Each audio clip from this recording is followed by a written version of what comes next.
Hi, and welcome to St. Mary's Episcopal Church in Napa. Jesus said, "Come to me, all you who labor and are carrying heavy burdens, and I will give you rest. Take my yoke upon you and learn from me, for I am gentle and lowly of heart, and you will find rest for your souls. For my yoke is easy and my burden is light." When I think about coming before Jesus as someone carrying a heavy burden, I think about my hands holding on to something heavy. And as I approach Jesus, I have to first put down that heavy thing, let go of it, so that my hands are open, so that my heart is open to receive the rest that Jesus has for me. In Paul's letter to the Romans, he talks about what's happening in his own heart and how he is so troubled by sin, how he knows the good thing that he wants to do, and yet he just doesn't do it. And he knows the evil thing that he doesn't want to do, and yet he somehow keeps being compelled to do that instead. It's a moment of real humility and humanity as we recognize in Paul the struggle that we all face as human beings. How many of us don't want to eat healthy and exercise more and find ourselves not behaving in that way? How many of us want to be more understanding and not annoyed, more patient, and yet we find ourselves responding to annoyance in a way that we don't want? We recognize these ways of being, and Paul cries out to God with an anguished heart and says, "Who will save me from my sin?" And says, "Praise be to Jesus." You see, as we carry that heavy burden, the burden of our sin, the frustration that we feel with ourselves, the way in which sometimes we put burdens in our own hearts, the way that we think about ourselves or others, perhaps it's fear, or perhaps it's trauma and suffering and grief that we carry. Whatever it is that we are holding on to so tightly, Jesus invites us to lay it down at his feet. That he looks into our hearts, and no matter what it is that we have done or who it is that we think we are, Jesus sees a beloved child of God, utterly loved, utterly forgiven. The rest that we receive in Jesus is a restorative rest, a rest for our souls. I was on vacation last week, so I was thinking a lot about rest. Now, one of my favorite parts about vacation is preparing for vacation. So I love to make a plan and think about what I'm going to do and where I'm going to go. But since this vacation was going to be spent mostly inside, I thought, well, instead I'm going to plan for the books that I'm going to read, and I'm going to think about the movies that I'm going to watch. And I found that the first couple days of vacation, I was like, all right, I got to read these books, I got to watch these movies. And I thought, wait a second, what kind of rest is this?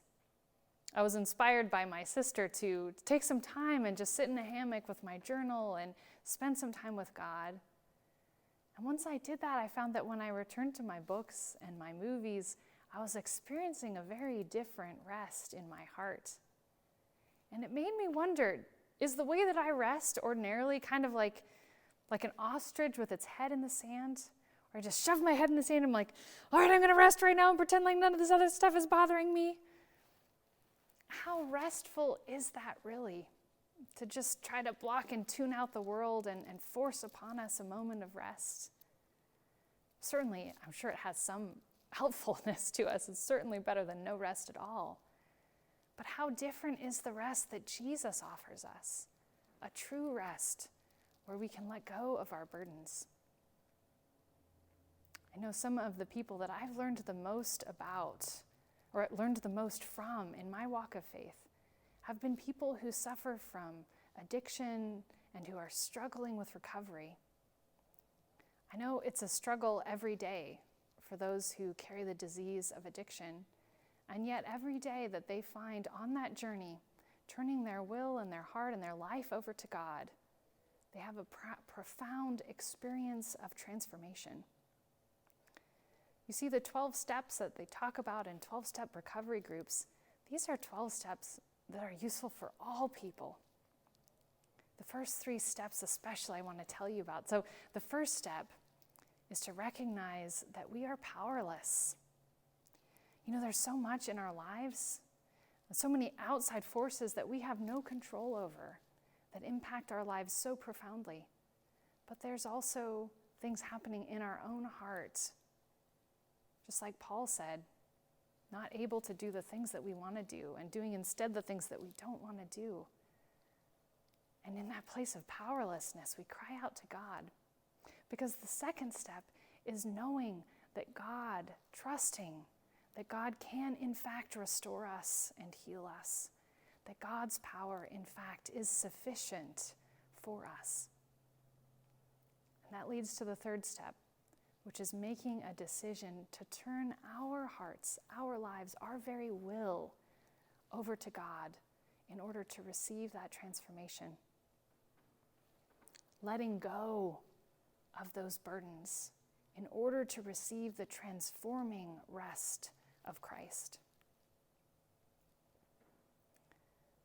So whether you're experiencing right now an incredibly busy time, either as an essential worker or trying to manage working from home and children, or whether you're finding this time to be really empty with so many of the activities that you're used to doing not happening, so much time to try to figure out what to do.